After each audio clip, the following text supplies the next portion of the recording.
मिल साहब ये बताइएगा, गाड़ियों का मामला इस वक्त काफी लोग खुश भी हो रहे हैं और काफी लोग कह रहे हैं कि समझना चाहते हैं कि ये क्या मामला है। 800 सीसी जो गाड़ियां हैं, क्योंकि ये वो गाड़ियां जो टारगेट होती हैं उन फैमिलीज के लिए जिनके मियां बीवी एक बच्चा होता है या फिर एक जो लड़का होता है वो कमाने लगता है तो सोचता है कि मैं 800 की सीसी गाड़ी ले लूं, बाइक से गाड़ी पर आ जाऊं। 2 व्हीलर से 4 व्हीलर पर आने वाला 800 सीसी को प्रेफर करता है। लेकिन अच्छी चीज ये कि इसमें से टैक्स हटा दिया गया है, तो आप समझते हैं ये बेहतर काम किया है हुकूमत ने? देखें, अगर पब्लिक वेलफेयर की बात है तो फिर तो और भी बहुत कुछ करना चाहिए, फिर तो और भी बहुत सारे एरियाज हैं जहां पर काम करने की ज़रूरत है। अगर पिछले 2 साल के बजटों को और इस साल के बजट के दरमियान एक कंपैरेटिव एनालिसिस करें तो 2 साल के बजटों से ये बेहतर बजट है। लेकिन अगर 2017-18 तो 2021-22 से कंपेयर करें हम के इसके दरमियान हम कंपैरिजन करके बैठ जाएं तो फिर मुझे लगता है कि 2017-18 की जो हालत थी मईशत की वो अब वाली मईशत से कुछ बेहतर थी। हाँ, बेल आउट कहां पर गवर्नमेंट को मिलेगा, गवर्नमेंट को फेस सेविंग का मौका कहां पर मिलेगा अगले 1-1.5 साल के अंदर या इस बजट के बाद, वो सिर्फ एक पॉइंट होगा and that is covid pandemic situation. इस पेंडेमिक की वजह से जब आपके इर्द गिर्द के मुमालिक की मईशतें माइनस ग्रोथ शो कर रही थी, आपका मुल्क राइज कर रहा था, यह वाहिद फैक्टर है जो कि पॉसिबल हुआ रेमिटेंसेस की वजह से।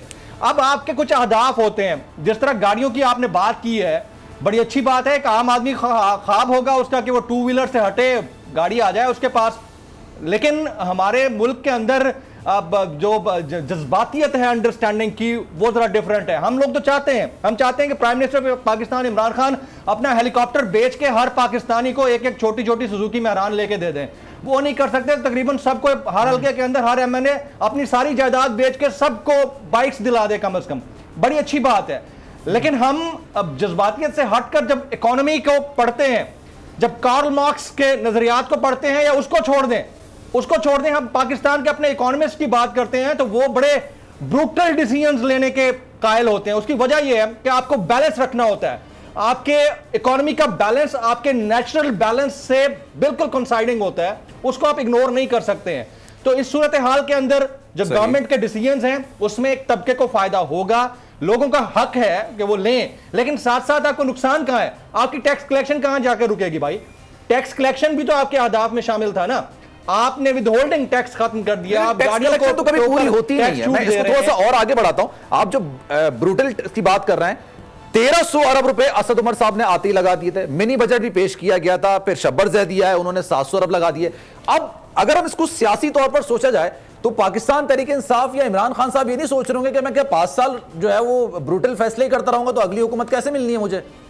देखें, यही तो मैं एक बात बता रहा हूं कि अगला 1 साल जो है बड़ा डिफाइनिंग होगा इस गवर्नमेंट के लिए, वफाक के लिए, इमरान खान साहब के लिए। इनको सियासत करनी है। 2023 में जो मुमकिन इंतखाबात हैं उन इंतखाबात में अपनी अगर जगह बनानी है तो 2 एरियाज पे बहुत ज्यादा काम करने की जरूरत होगी, जिसका इनिशिएटिव इस बजट में हम देख रहे हैं। बड़ी अच्छी बात है, लेकिन उसको बैलेंस कैसे करेंगे? एक तरफ आपने टैक्स छूट दे दी, दूसरी तरफ आप टैक्स के टारगेट बढ़ा रहे हैं। आप कह रहे हैं कि हमने टैक्स इतने कलेक्ट कर लिए, हमें मजीद आगे कलेक्ट करने हैं, और एक तरफ आप टैक्स के ऊपर छूट देते चले जा रहे हैं। दूसरा आपका जो इंपॉर्टेंट फैक्टर है वो ये है कि आपकी जो इकोनॉमी है वो इंटरनेशनल इन्फ्लुएंस से बाहर आ जाए। ये मुमकिन नहीं है। आपकी इकोनॉमी अब IMF के प्रेशर से बाहर निकला है, ये भी मुमकिन नहीं है। तो आप एक तरफ तो आप सब अच्छा और ग्रीन गार्डन्स दिखा रहे हैं, दूसरी जानिब आप जब सैंक्शंस की तरफ जाएंगे, खुदा ना खास्ता, जब आप दुनिया को मुंह दिखाने के लायक नहीं रहेंगे कि आपके पहले फाइनेंस मिनिस्टर ने एग्रीमेंट्स कर रखे थे IMF के साथ, तो फिर आप क्या करेंगे? तो ये तो कायनात के अंदर रिसोर्सेज का बैलेंस है, उस बैलेंस का हाकिम मुतलकुल अन्नान तो अल्लाह की जात है। लेकिन किसी भी हुकूमत के अंदर अगर कोई शख्सियत पावर रखती है तो वो एग्जीक्यूटिव है, that is the prime minister of the country, और वही अथॉरिटी रखता है। लेकिन मुझे यह बता दीजिए कि 2.5 महीने के अंदर क्या ऐसा मौजज़ा हो गया, चमत्कार हो गया, जिसको चमत्कार कहा जाता है, मौजज़ा कहा जाता है, क्या ऐसा हो गया कि आपके नंबर्स जो थे बहुत नीचे थे और एकदम नंबर्स आपके ठीक हो गए? क्योंकि आपने फाइनेंस मिनिस्टर चेंज किया है। फाइनेंस मिनिस्टर IMF की उन कंडीशंस के ऊपर राजी नहीं है आपके एग्जीक्यूटिव्स के कहने पर, जो 2.5 साल से बड़े स्लो मोशंस में चल रही थी। तो वो सारी चीजें ठीक हैं, पर 1.5-2 महीने 4 महीने के बाद जब आप फिर करंट अकाउंट डेफिसिट के मामले के ऊपर रो रहे होंगे, जब आपके कोरोना यानी कोविड-19 पेंडेमिक की सिचुएशन से थोड़ा बाहर निकल कर देखेंगे और रेमिटेंसेस आपकी कम हो रही होंगी, फिर आप क्या करेंगे? आदादो शुमार आपने 3-4-6 महीने के लिए तो बेहतर दिखा दिया, उसके बाद क्या होगा? ये बड़ा मौजूद है, उनको भी शामिल गुफ्तगू करता हूं। अमीर अब्बास साहब ये बताइएगा, कह रहे हैं कि GDP जो इस वक्त बताई जा रही है वो 4 नहीं है, 3.8 है, लेकिन 3.8 भी ओरिजिनली नहीं है, 3.2 है, लेकिन फिर किसी वजीर की जानिब से कहा गया कि आप खुश करने के लिए 3.8 कर दें, तो चलिए ये 3.8 हो गया, क्योंकि पूरी दुनिया देखती है, ऐसा नहीं है कि आप अपनी मर्जी से नंबर्स कर सकते हैं। गाड़ियों का जो एक खास मामला है, इस पर आपके कमेंट्स क्या है? आपको लगता है कि अवाम का फैसला है? फिर मैं आऊंगा ये जीडीपी वाले मामले पर। आप मुझे जान के लड़ाना चाहते हैं जमील से।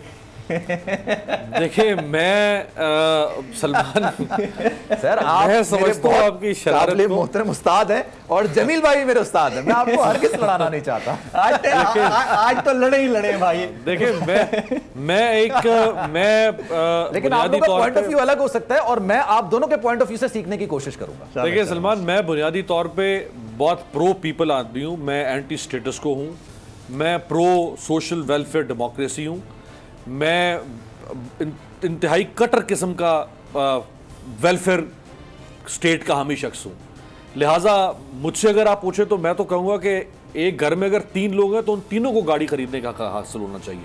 हक और ये हक तो है नहीं तो स्टेट उसके लिए क्या बाइंग कैपेसिटी में आता है और क्या ये स्टेट उसके लिए प्रैक्टिकली पॉसिबल है, ये सवाल है। अगर प्रैक्टिकली पॉसिबल नहीं है तो मैं तो ये नहीं कह रहा कि अगर मेरे पास गाड़ी नहीं है तो मैं किसी से गन पॉइंट पे मैं खड़ा हो जाऊं या डी चौक इस्लामाबाद में और लोगों से गाड़ियां छीनना शुरू कर दूं अपने घर के लिए। मैं ये तो नहीं कह रहा।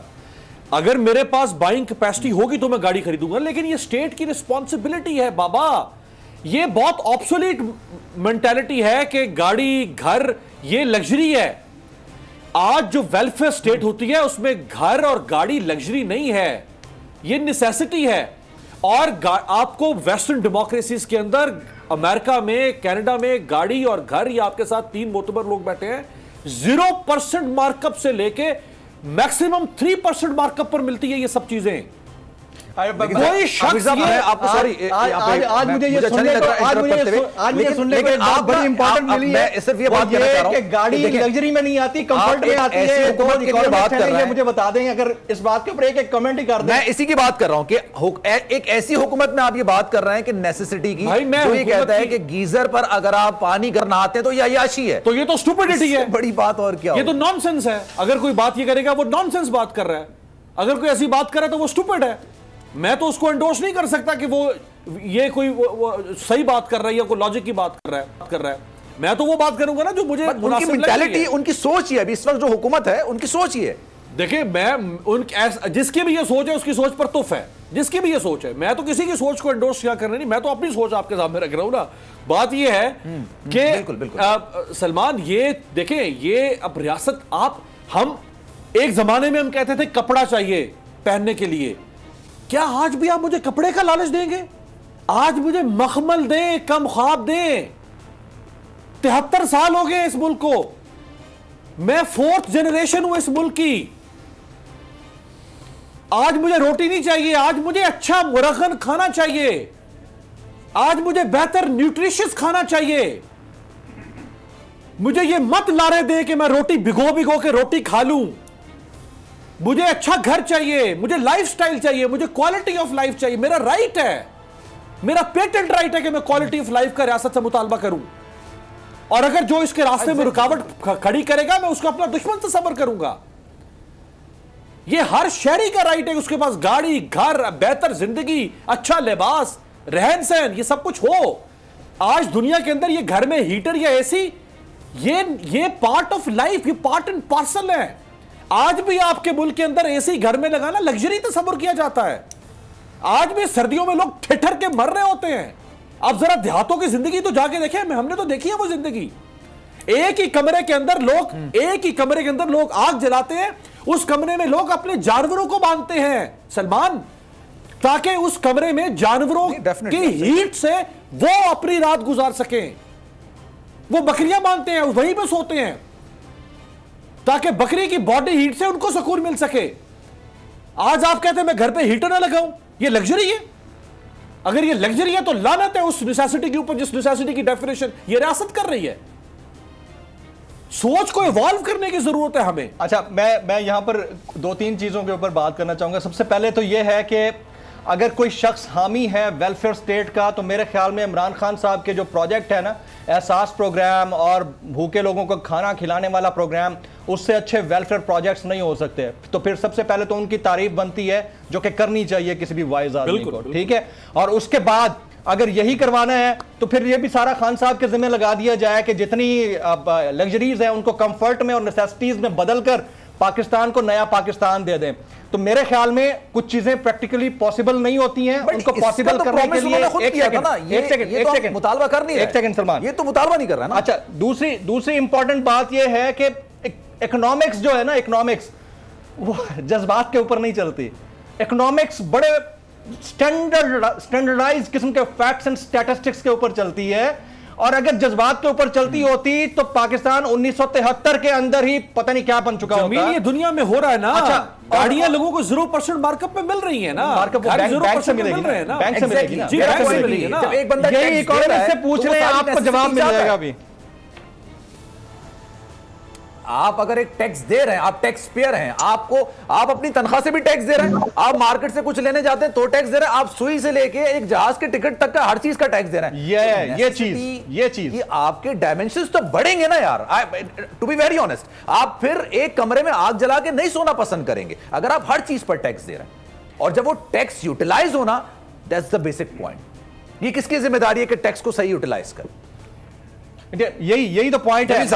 मसला सारा ये है कि हमारे यहाँ जो अवाम का रियासत के ऊपर ट्रस्ट है ना, वो ट्रस्ट खत्म हो चुका है। उस ट्रस्ट खत्म होने की रीजन ये है कि लोग टैक्स देने की बजाय किसी वेलफेयर इदारे या फलाही इदारे को पैसे देना ज्यादा प्रेफर करते हैं। वो सैलानी वेलफेयर को, छिपा को या किसी अननोन किस्म की वेलफेयर ऑर्गेनाइजेशन को पैसा देना ज्यादा प्रेफर करता है, क्योंकि उसको पता है कि कम से कम खाने वाले लोगों को पैसा लग तो जाएगा।